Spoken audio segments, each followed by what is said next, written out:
நிலையை எழுந்தருளி எல்லோருக்கும் தன்னுடைய அனுகிரகத்தை பண்ணின எம்பெருமான் குளிர்ச்சியாக இருக்கக்கூடிய சந்திர பிரபையிலே 2ஆம் நாள் மாலையிலே எழுந்தருளி எல்லோருக்கும் சேவை சாதிக்கிறான்.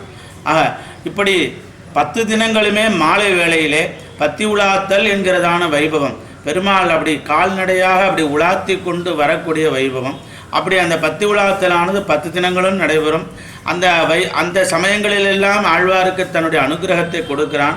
யாகசாலையிலே கற்பூர ஹாரத்தியை கண்டருளுகிறான்.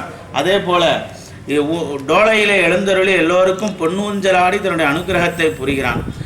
இப்படியாக அமைந்திருக்கக்கூடியது அந்த பத்தி உலாத்தலுடைய வைபவம். அப்படி பெருமாள் பத்தி உலாகிற சமயத்தை பேயாழ்வார் சன்னதிக்கு எதிராமையிலே எழுந்தருளி அவருக்கு தன்னுடைய உடுத்து சூடி களைந்த புஷ்பத்தையும் உடுத்து கலைந்தனின் பீதகவாடு உடுத்து கலந்ததுண்டு தொடுத்த துழாய் மலர் சூடி கலைந்தன சூடும் இத்தொண்டர்களும்னு ஆழ்வார் தெரிவித்தார் போலே தான் உடுத்து கலைந்த அந்த புஷ்பத்தை அவருக்கு சமர்ப்பித்து தன்னுடைய திருவடி நிலைகளையும் அவருக்கு அனுகிரகம் பண்ணுகிறான் எம்பெருமான். இப்படியான வைபவம் பத்தி உலாவுதல் அப்படிங்கிறதான அற்புதமான நிலை. அதற்கு அடுத்தபடியாக 3ஆம் இது 10 தினங்களுமே நடைபெறக்கூடிய விஷயம்தான். அங்க இருக்கிற அந்த ருத்ர தீர்த்தம் குளம் சும்மா தண்ணி கிடையாது. பல 1000 வருஷத்துக்கு முன்னாடி பிரசேகதர்கள்னு சொல்லப்படுற 10 இளவரசர்கள் இந்த தண்ணிக்குள்ளேயே நின்னுக்கிட்டு 10,000 வருஷம் தவம் பண்ணி மகாவிஷ்ணுவோட தரிசனத்தை வாங்கினாங்க. இன்னைக்கும் அந்த குளத்துல குளிச்சுட்டு கண்ணனை பார்க்க போறப்போ உடம்புல இருக்கிற பாரமெல்லாம் இறங்குறத உணர முடியும். இன்னொரு விஷயம் கவனிச்சிங்களா? அங்க இருக்கிற பூசை முறைகள் எல்லாம் ஆதிசங்கரர் வகுத்து கொடுத்தது. இன்னைக்கும் ஒரு துளி கூட மாறாம அதே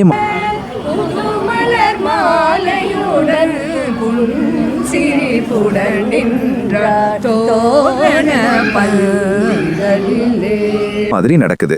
அங்க இருக்கிற தலைமை அர்ச்சகர், அதாவது மேல் சாந்தி, அந்த 6 மாசம் ஒரு தவ வாழ்க்கை தான் வாழறாரு. கோவிலை விட்டு வெளியே வர மாட்டாரு, குடும்பத்தோட பேச மாட்டாரு, மத்தியானம் பூசை முடியற வரைக்கும் ஒரு சொட்டு தண்ணி கூட குடிக்க மாட்டாரு. அந்த அளவுக்கு கட்டுப்பாடோட இருக்கிறதால தான் அந்த சிலைக்கு முன்னாடி நிக்கிறப்போ ஒரு விதமான அதிர்வை நம்மால உணர முடியுது. யானைகளோட பிளிரல் சத்தம், அந்த சந்தனத்தோட வாசனை, அப்புறம் அந்த சின்ன கண்ணனோட முகத்துல வழியிற அந்த தெய்வீக கலை, இதெல்லாம் சேர்ந்து நம்மள வேற ஒரு உலகத்துக்கே கூட்டிட்டு போயிடும்.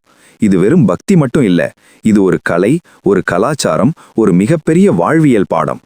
இங்க அந்த பாலகிருஷ்ணனை ஒரு தரம் மனசார கூப்பிட்டா அவன் நம்ம கையை பிடிச்சு கூட்டிட்டு போவாங்கிறது அங்க போற ஒவ்வொரு பக்தனோட அனுபவம். சரி, இப்ப குருவாயூரோட மகிமையை கேட்டாச்சு. குருவாயூர்ல கூட்டம் எப்பவும் அதிகமா இருக்கும். அதிகாலை 3 மணிக்கு நடை திறப்பாங்க. அதுக்கு முன்னாடியே, அதாவது 2 மணிக்கே மக்கள் வரிசையில நிக்க ஆரம்பிச்சிருவாங்க. அங்க நிர்மால்ய தரிசனம்னு ஒன்று இருக்கு. அதுதான் ரொம்ப விசேஷம். முந்தின நாள் சாத்தின மாலைகளோட கண்ணனை பார்க்குற அந்த ஒரு நிமிஷம் உங்க ஜென்மமே சாபல்யம் அடைஞ்ச மாதிரி இருக்கும்.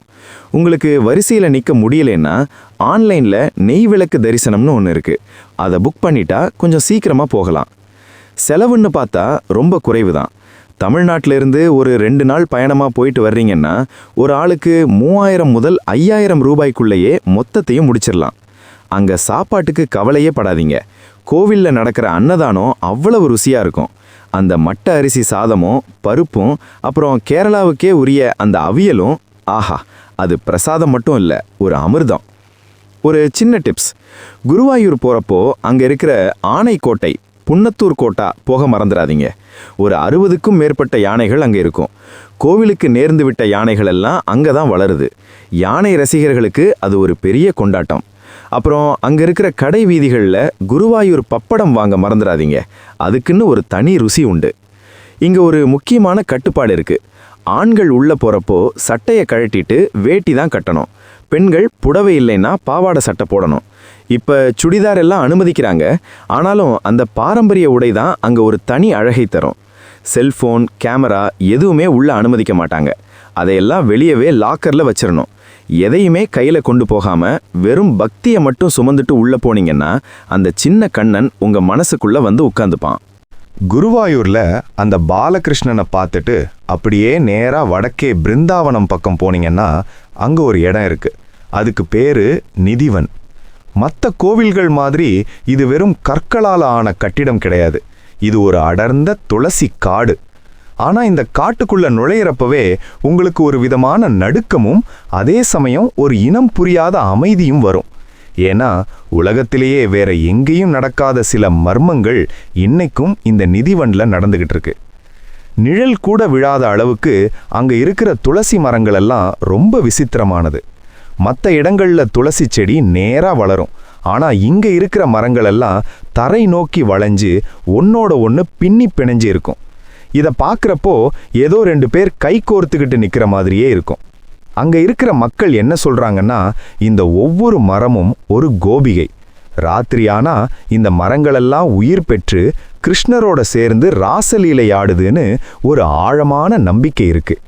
இங்க இருக்கிற ஒரு பெரிய மர்மம் என்னன்னா, சாயங்காலம் 7 மணிக்கு மேல இந்த காட்டுக்குள்ள ஒரு மனுஷன் கூட இருக்க முடியாது. ஏன், அங்க இருக்கிற குரங்குகளும் மயில்களும் கூட சூரியன் மறைஞ்ச உடனே அந்த இடத்த விட்டு வெளியே போயிடும். அங்க இருக்கிற ரங் மஹால் அப்படிங்கிற இடத்துல ராத்திரி கோவில் கதவை பூட்டுறதுக்கு முன்னாடி பூசாரிகள் சில விஷயங்களை செய்வாங்க. கிருஷ்ணருக்காக ஒரு சந்தன படுக்கை, ராதைக்காக வளையல்கள், பூக்கள், அப்புறம் இனிப்புகள், வெற்றிலை, பல் துலக்கிறதுக்காக வேப்பங்குச்சிகள், ஒரு சொம்பு தண்ணி, இதையெல்லாம் வச்சுட்டு வெளியே வந்து பூட்டிடுவாங்க. காலையில வந்து கதவை திறந்து பார்த்தா அங்க இருக்கிற எல்லாரும் அதிர்ந்து போயிடுவாங்க. ஏன்னா அந்த படுக்கையில யாரோ படுத்து எழுந்திருச்ச மாதிரி களைஞ்சி இருக்கும். வச்சிருந்த இனிப்புகளும் வெற்றிலையும் யாரோ பாதி சாப்பிட்ட மாதிரி மிச்சம் இருக்கும்.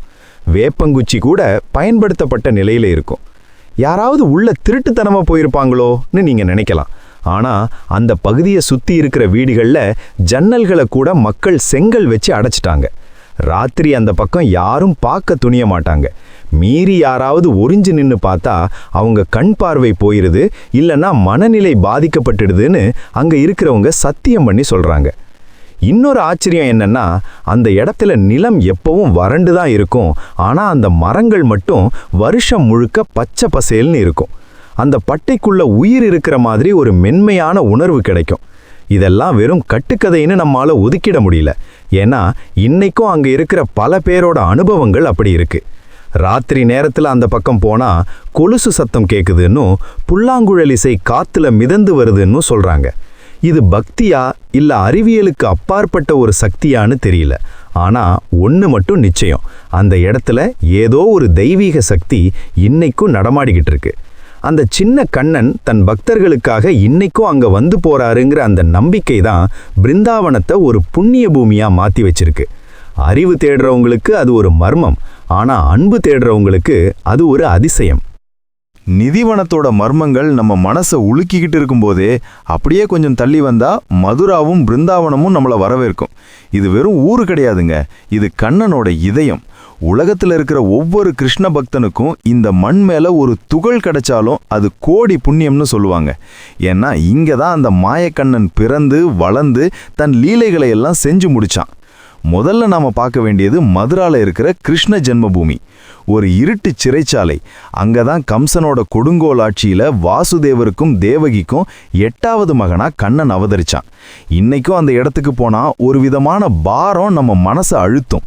அந்த சின்ன குழந்தைய ஒரு கூடையில வச்சுக்கிட்டு கொற்ற மழையில யமுனை நதியை கடந்து வாசுதேவர் போன அந்த பயணம் நம்ம கண்ணு முன்னாடி வந்து நிற்கும். அங்க இருக்கிற அந்த பழைய சுவர்களும் அந்த சூழலும் இங்க தான் கடவுள் மனுஷனா வந்தான்னு நம்ம கிட்ட ரகசியம் பேசுற மாதிரி இருக்கும். ஆனா மதுராவை காட்டிலும் பிருந்தாவனம் ஒரு தனி உலகம். அங்க இருக்கிற பாங்கே பிஹாரி கோவில் இருக்கே, அது ஒரு விசித்திரமான இடம். மற்ற கோவில்களில் சாமிக்கு தீபாராதனை காட்டி மணி அடிச்சு பெரிய சத்தம் இருக்கும். ஆனா இங்க அந்த சின்ன கண்ணன் ரொம்பவும் செல்லமா வளர்றான். இங்க ஒரு அதிசயம் கவனிச்சிருக்கீங்களா? சாமியை நீங்க தொடர்ந்து பார்க்க முடியாது. ஒரு 2 நிமிஷத்துக்கு ஒரு தரம் திரையை போட்டு போட்டு மூடுவாங்க. ஏன்னு கேட்டா அந்த கண்ணனோட கண்ணுல அவ்வளவு காந்த சக்தி இருக்கு. பக்தன் ஒருத்தன் அந்த பார்வையில லயிச்சு நின்னுட்டான்னா கண்ணன் அந்த பக்தனோடவே பின்னாடி கிளம்பி வந்துருவான். அவனை அங்கேயே நிறுத்தத்தான் இந்த திரைன்னு சொல்றாங்க. இன்னொரு சுவாரஸ்யமான விஷயம், பாங்கே பிஹாரிக்கு காலையில சுப்பிரபாதம் கிடையாது. ஏன்னா ராத்திரி முழுக்க நிதிவன்ல ராசலீலை ஆடிட்டு வந்து கண்ணன் இப்பதான் தூங்குறான். அவனின் கருணையை உணர்ந்தவர்கள் மறக்காமல் பூத ப்ரூதே நம என்று கமெண்ட் செய்து லைக் அண்ட் சப்ஸ்கிரைப் பண்ணிக்கோங்க.